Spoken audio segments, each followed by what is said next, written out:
Assalamualaikum warahmatullahi wabarakatuh. Bertemu lagi dengan saya Arum Andari Ratri dalam channel Arum Ar. Kali ini kita akan membahas materi himpunan dalam matematika diskrit. Sebelumnya, jika kalian merasa video ini bermanfaat, jangan lupa untuk klik subscribe, like, dan komen supaya saya lebih semangat untuk buat konten-konten selanjutnya. Oke, langsung saja. Mari kita membahas materi himpunan. Apa sih himpunan itu?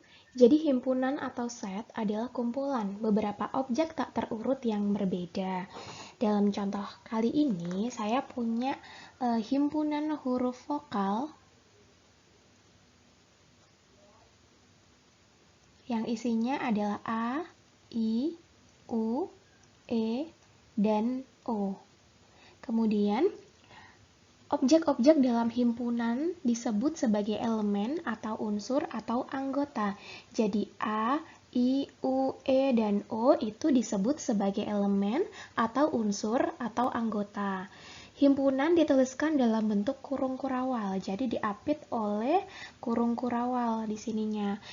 Dan jika kita melihat pengertian dari himpunan terdapat kata berbeda di sini. Nah, jadi anggota-anggota dari himpunan itu harus berbeda, tidak boleh ada yang sama. Kalau misalnya terdapat pengulangan, misalkan ditulis A, I, U, A, E, O, jadi A-nya itu dianggap satu aja. Kemudian juga ada kata tak terurut, yang berarti urutan di dalam himpunan itu tidak dipermasalahkan.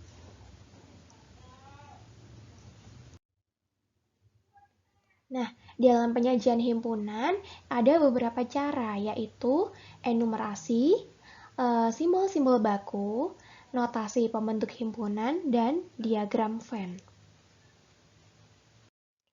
Penyajian himpunan yang pertama adalah menggunakan cara enumerasi. Enumerasi adalah menuliskan semua elemen himpunan yang bersangkutan di antara dua buah tanda kurung kurawal. Enumerasi ini biasanya diterapkan pada himpunan yang terbatas dan tidak terlalu besar. Misal, di sini saya punya himpunan A adalah himpunan dua sisi mata uang, maka akan dituliskan sebagai berikut. A kurung kurawal sisi angka dan juga sisi gambar. Kemudian misalkan saya punya B itu adalah himpunan 5 bilangan genap pertama. Maka dituliskan B itu himpunannya isinya 2, 4, 6, 8, dan 10. Nah, ini adalah contoh untuk himpunan yang tidak besar. Kalau pada himpunan yang tidak berhingga banyak anggotanya, kita dapat menggunakan tanda titik-titik atau elipsis. Contohnya adalah pada himpunan sebagai berikut. Misalkan kita punya C adalah himpunan huruf alfabet. Sebenarnya ini adalah himpunan yang berhingga hanya karena biar kita penulisannya tidak terlalu panjang, jadi dituliskan sebagai berikut. A, B, C, titik-titik, sampai dengan X, Y, Z. Seperti itu. Kemudian D adalah bilangan asli sampai 100. Jadi bilangan asli saya tuliskan 1, 2, kemudian titik-titik-titik atau tanda elipsis, 99, 100 gitu. Nah, sekarang kalau misalkan himpunan bilangan bulat, cara penulisannya adalah sebagai berikut ini. Titik-titik, kemudian -3, -2, -1. Jadi yang sebelah kiri itu mewakili himpunan bilangan bulat negatif. Kemudian angka 0, 1, 2, 3, titik-titik sampai dengan tak terhingga. Jadi yang sebelah kanan mewakili himpunan bilangan bulat positif. Selanjutnya kita ke bentuk penyajian yang kedua, yaitu menggunakan simbol-simbol baku. Jadi terdapat sejumlah simbol baku yang berbentuk huruf tebal atau boldface yang biasa digunakan untuk mendefinisikan himpunan yang sering digunakan. Contohnya adalah misalkan di sini P itu disimbolkan untuk himpunan bilangan bulat positif yang anggotanya itu adalah 1, 2, 3, dan seterusnya sampai dengan tak hingga. Kemudian ada N. N ini disimbolkan untuk himpunan bilangan asli, yaitu istilah lain dari himpunan bilangan bulat yang tentu saja anggotanya adalah sama, dari 1, 2, 3, sampai dengan tak hingga. Kemudian yang lebih luas lagi ada Z, adalah himpunan bilangan bulat, yang anggotanya meliputi himpunan bilangan bulat positif, 0, dan juga himpunan bilangan bulat negatif. Kalau dituliskan, jadinya seperti ini. Misalkan di sini ada min 3, min 2, min 1, kemudian 0, 1, 2, 3, dan seterusnya. Dan selanjutnya yang lebih luas lagi adalah R, yang merupakan himpunan bilangan real. Anggotanya bukan hanya bilangan bulat, tapi juga bilangan pecahan. Dan yang lebih luas lagi dari R adalah C, yaitu himpunan bilangan kompleks, yang anggotanya itu adalah bilangan real dan juga bilangan imajiner.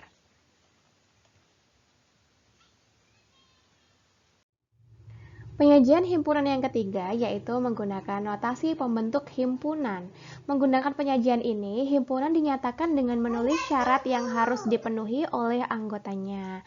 Nah, penulisannya adalah sebagai berikut, di mana X di sebelah kiri tanda garis, yaitu yang sebelah sini, ini menyatakan elemen himpunan yang biasanya disimbolkan dengan X. Kemudian garis yang ada di sini ini menyatakan dibaca di mana atau sedemikian hingga.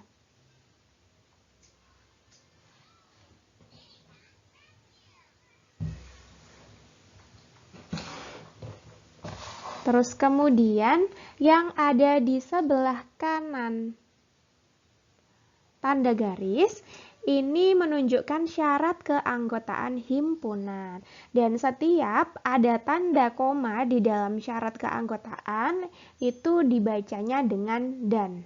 Kalau misalnya di sini nanti ada tanda koma, nah itu kita baca dengan dan.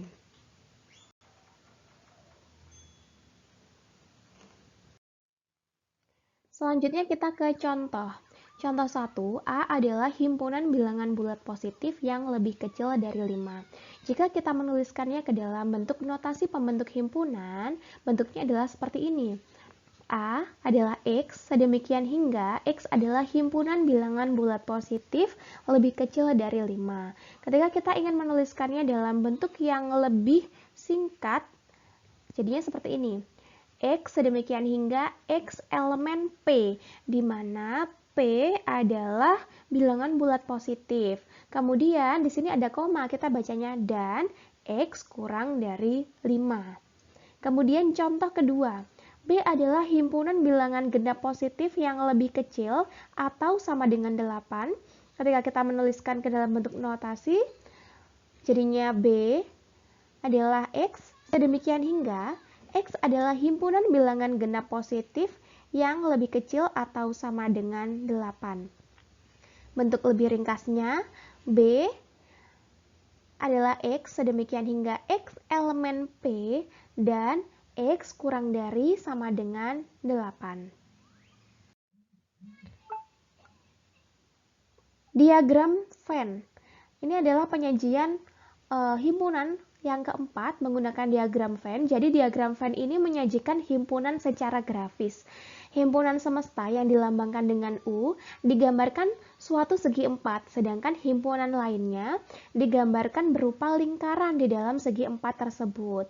Misalkan kita punya contoh, U nilainya adalah 1, 2, sampai dengan 8, kemudian A 1, 2, 3, 5, B 2, 5, 6, 8. Ketika kita ingin mengilustrasikannya ke dalam bentuk diagram Venn, maka kita bikin dulu segi 4, di mana ini adalah segi 4U. Kemudian dia berisi himpunan A dan himpunan B yang diilustrasikan dalam bentuk lingkaran. Misalkan yang di sini adalah himpunan A. Nah, di sini saya tuliskannya antara lingkaran A dengan lingkaran B itu saling beririsan karena dia terdapat anggota yang sama antara A dan B, yaitu 2 dan juga 5. Karena terdapat anggota yang sama, maka dia lingkarannya dituliskan beririsan.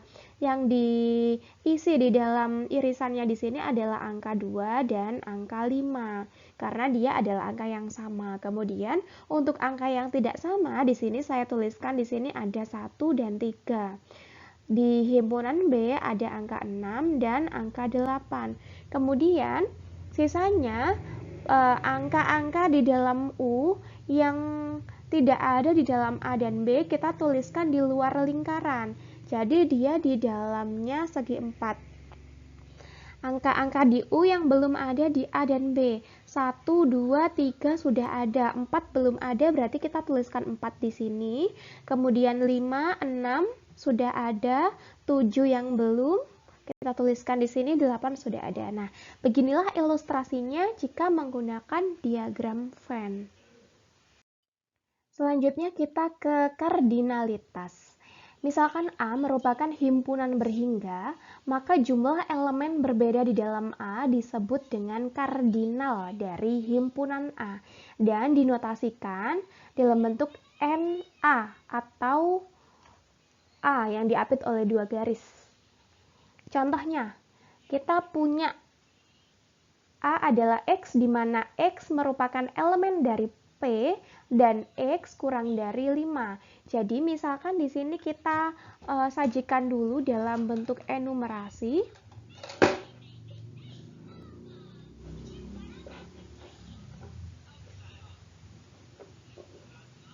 A kita sajikan dalam bentuk enumerasi, berarti di sini isinya adalah 1, 2, 3, 4. Sehingga NA adalah jumlah dari anggotanya.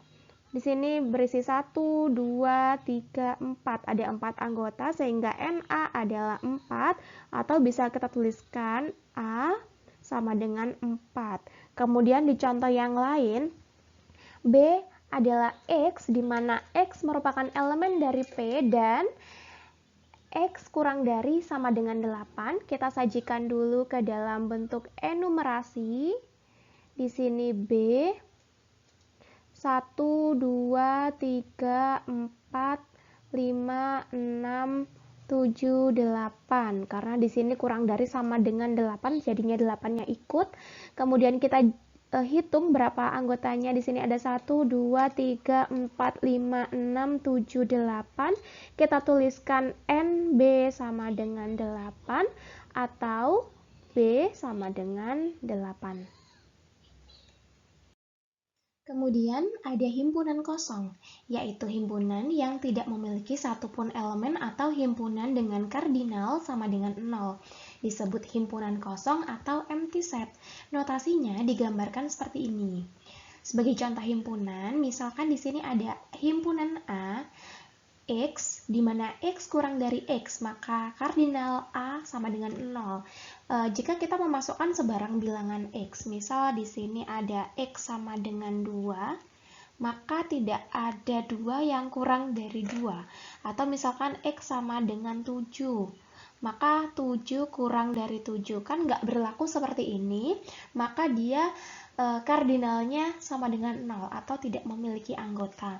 Kemudian untuk contoh yang kedua, B adalah himpunan orang Indonesia yang pernah ke bulan. Karena selama ini orang Indonesia belum ada yang ke bulan, maka dia tidak memiliki anggota atau kardinalnya sama dengan 0. Selanjutnya kita ke himpunan bagian atau subset. Yaitu himpunan A dikatakan himpunan bagian atau subset dari himpunan B jika dan hanya jika setiap elemen A merupakan elemen dari B. Dalam hal ini B disebut superset dari A. Notasinya seperti ini, seperti huruf C. Jika diilustrasikan menggunakan diagram Venn, jadinya seperti ini karena A itu merupakan himpunan bagian dari B. B-nya disebut sebagai superset dari A. Kita ilustrasi. Misalkan jika kita ilustrasikan ke dalam suatu himpunan, di sini misalkan contoh yang pertama, saya punya himpunan yang pertama itu anggotanya 1, 2, 3.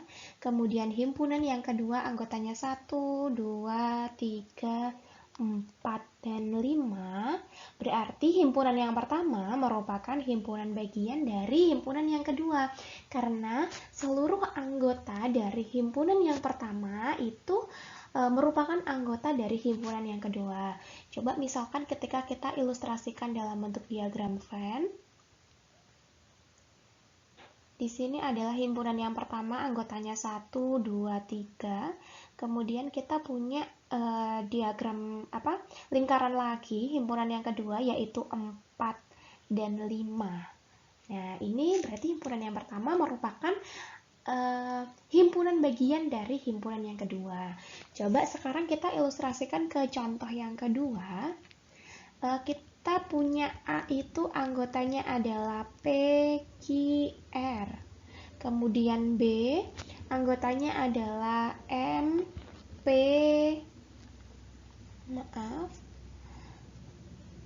M, P, Q, T, U. Nah, kita punya di sini ada P dan juga Q. Di dalam B kita juga punya P dan Q. Tetapi R itu nggak ada di dalam B. Maka apakah A ini merupakan himpunan dari B? Tentu saja bukan, karena harus semua anggota di A itu harus berada di B juga, agar A itu merupakan himpunan bagian dari B. Nah, ketika kita ilustrasikan ke dalam bentuk diagram Venn,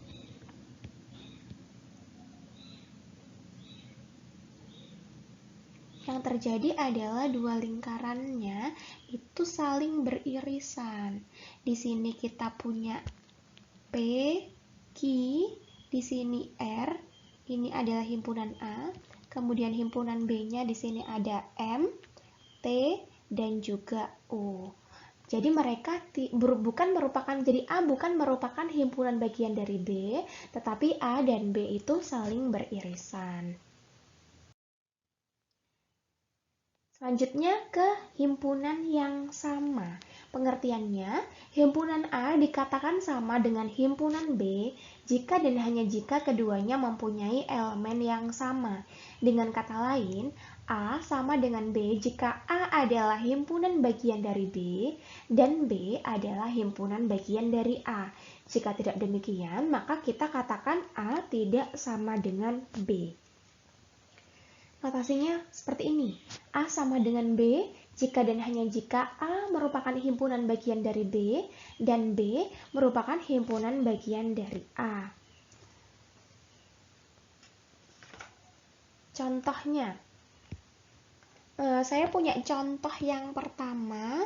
Di sini saya punya A itu memuat 3, 5, 8, 5 dan B itu anggotanya adalah 5, 3, dan 8. Karena di dalam himpunan itu tidak berlaku perulangan memuat anggota yang sama, jadi kita anggap 5-nya hanya ada satu aja. Jadi 5 yang di sini kita abaikan, sehingga anggota A itu berisinya 3, 5, 8, dan anggota B berisinya 5, 3, 8. Di sini urutan itu tidak diperhatikan ya. Jadi karena anggota A sama dengan anggota B, maka dia disebut himpunan yang sama. Saya punya contoh satu lagi.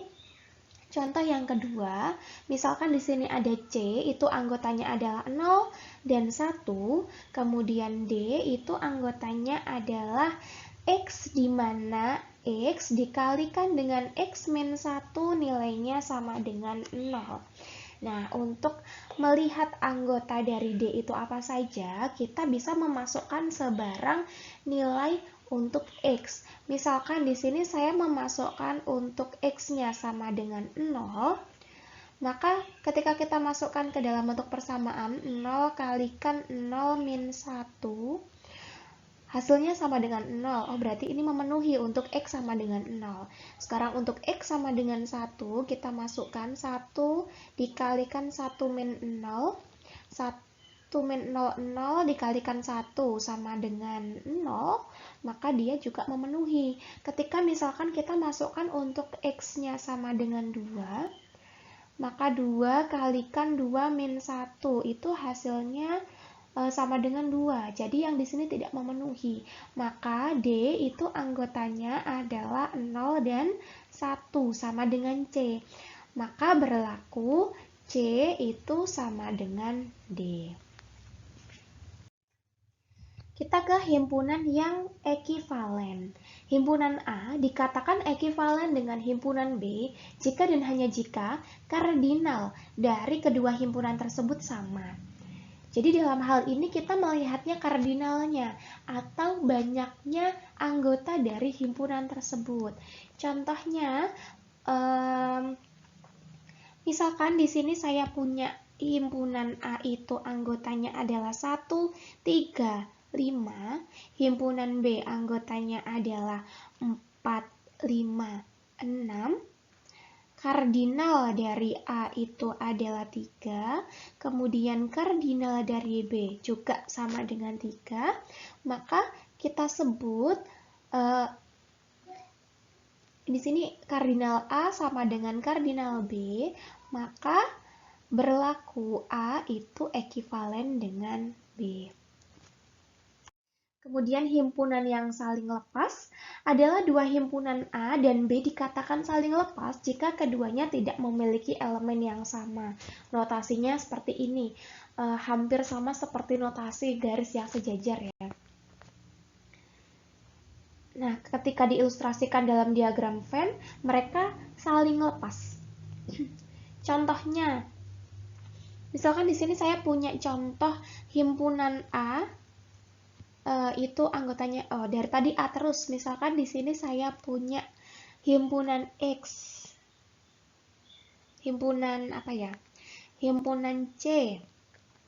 Anggotanya X, di mana X merupakan elemen P untuk X-nya kurang dari 8. Coba untuk memudahkan, kita sajikan C ke dalam bentuk enumerasi. X elemen P berarti dia anggotanya himpunan bilangan bulat positif yang kurang dari 8. Berarti 1, 2, 3, 4, 5, 6, 7. Dan saya juga punya himpunan lain, yaitu himpunan D yang anggotanya adalah 10, 20, 30, 40, dan seterusnya. Nah, kalau kita melihat 1, 2, 3, 4, 5, 6, 7, 10, 20, 30, 40, mereka A dan B ini tidak pernah bertemu atau tidak akan pernah mempunyai anggota yang sama. Jadi A dan B ini adalah dua himpunan yang saling lepas. Yang terakhir adalah himpunan kuasa. Himpunan kuasa atau power set dari himpunan A adalah suatu himpunan yang elemennya merupakan semua himpunan bagian dari A, termasuk himpunan kosong dan himpunan A sendiri. Untuk notasinya disimbolkan seperti ini. Kemudian kita ke contoh. Nah, misalkan di sini saya punya contohnya. Himpunan A itu berisi 1, 2. Maka kita untuk mencari PA atau power set dari A itu adalah himpunan kosong, kemudian himpunan yang anggotanya 1, himpunan yang anggotanya 2, dan himpunan 1, 2 atau himpunan A sendiri. Nah, ini adalah power set dari A atau himpunan kuasa dari A. Kemudian, jika kita ingin mencari banyaknya anggota dari power set tersebut atau banyaknya himpunan bagian dari power set ini, himpunan kuasa ini, kita bisa mencari dengan rumus 2 pangkat N, di mana N ini adalah banyaknya anggota dari himpunan A.